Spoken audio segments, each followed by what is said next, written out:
अगर आप चाहते हैं दिल म्यूजिक मोतिहारी का ऑडियो वीडियो सबसे पहले आप तक पहुंचे तो मेरे चैनल को सब्सक्राइब करें और बेल आइकन को दबाना ना भूलें।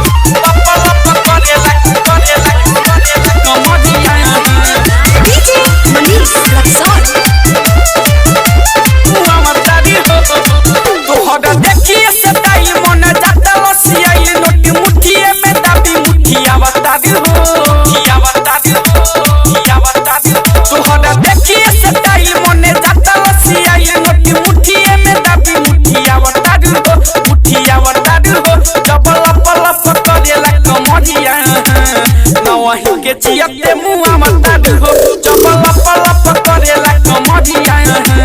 नवही के चियते मुआ मता हो पल करेला करेला कमरिया डीजे मनीष रक्सौल चैनल में रिकॉर्डिंग स्टूडियो मोटर चौक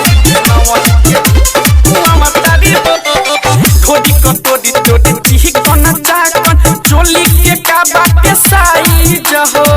पैसा रुपया से भटक मत के कलना कम परमाइज हो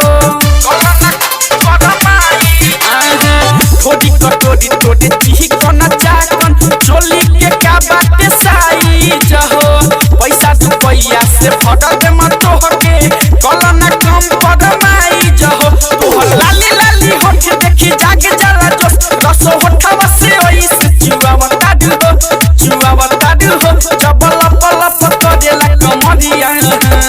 नवही के चियते मुआ मता हो चपल पल करेला कमरिया नवही के चियते मुआ मता हो